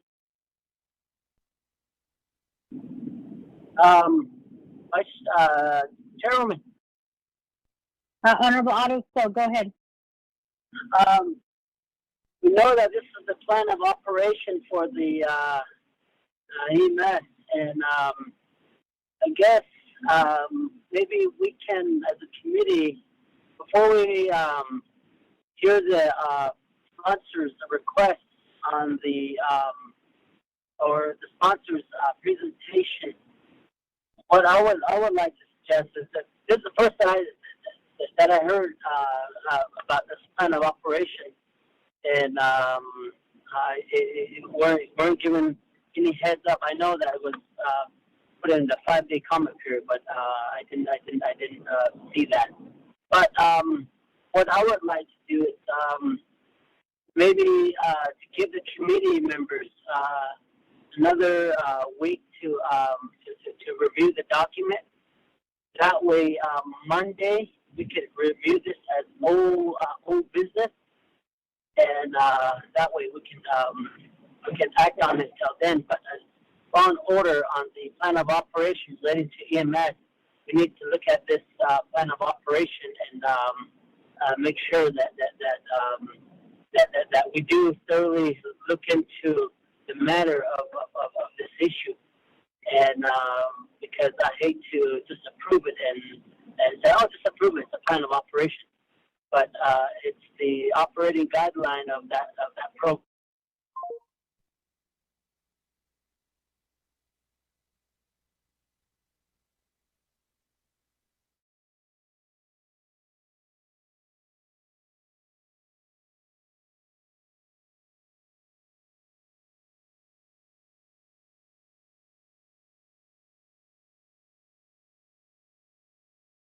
a better sound decision on Monday. If it's okay with the sponsor, but if it moves forward, I'm gonna just vote against the legislation because I haven't really looked at the actual plan of operation and see what it all entails. So that's just what I would like to do, but I would like to have the sponsor to see if he is concurred with my request here.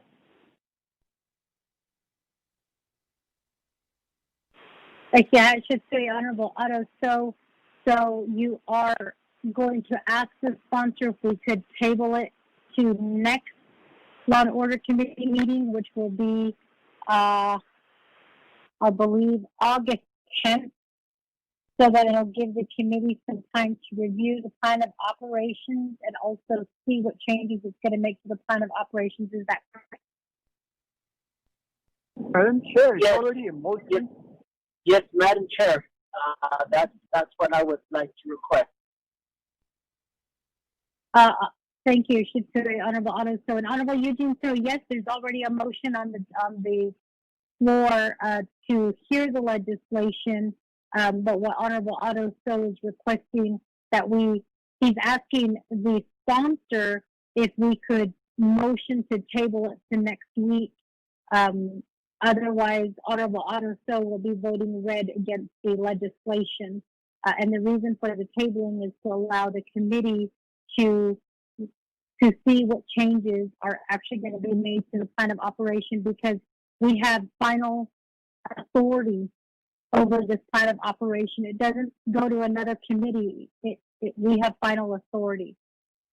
So, Honorable Nate Brown, I did not recognize the second motion made by Honorable Otto So. He explained why, what he plans to do. But are you willing to concur with tabling it to August 10th to give the committee some time to review the plan of operation? Madam Chair. Thank you. Madam Chair, point of order. Honorable Eugene So. There is a motion and a second on the floor, and then another motion asking the sponsor if we can table. I don't think that's legitimate. I don't feel He didn't motion, Honorable Eugene So. He said He did table. not motion. As a Honorable man, I think he Eugene said So. table. Listen, Honorable Eugene So. What Honorable Otto So is he's asking the sponsor if we could table the legislation to give the committee some time to review this plan of operation, because the Law and Order Committee has final say-so. We have final authority in this legislation. What Honorable Otto So is saying is, if the sponsor does not, if he doesn't want to agree to table it, then he's going to vote red on this legislation, because he hasn't reviewed it yet. And he did say he wanted to motion, but he didn't say I motion. He just said I want to motion. So I said I don't recognize the second motion. So I'm allowing Honorable Nate Brown to respond to the request made to him by his colleagues. Honorable Nate Brown, the floor is yours. Thank you, Madam Chair. 3 points really quickly. This will take less than 2 minutes. The first point is I'm agreeable to Delegate Otto So.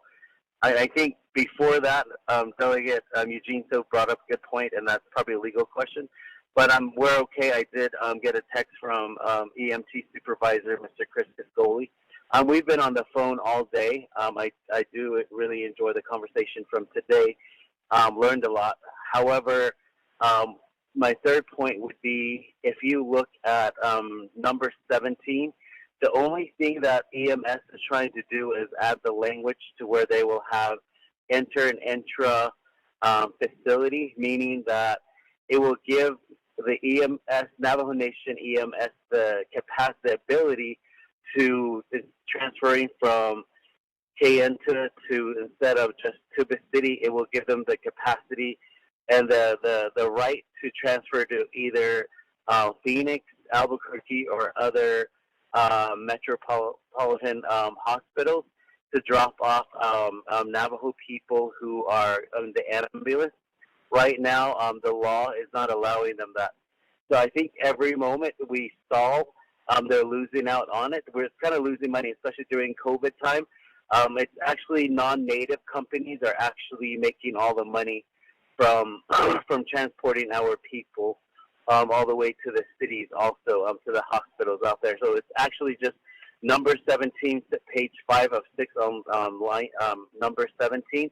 It's just adding that language. It's just one simple addition that's being added. So I'll leave it up to the committee, and I can agree if you want more time to. I understand that we do have a process, and this was dropped in February, and I feel like we've lost a lot of time already, and it was because due to COVID also. So we've been trying to push this. So I'll leave it up to the committee. I don't want any red votes. And yes, you are right. This is the final authority. If you had Chairwoman. Thank you for that, Honorable Ms. Brown. and I guess, Ron, Mr. Haven, are you still on the line? Yes, ma'am. I am. Mr. Haven, can you provide us some guidance? We do have a motion and a second on the floor to hear legislation number 0156-20.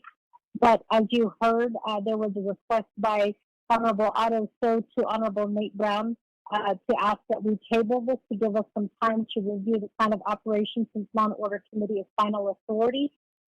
So since there's already a motion and a second on the floor, how do we proceed forward to join a tabling motion? Do we proceed with allowing Honorable Nate Brown to give his presentation, or can we just go straight into going into tabling this legislation?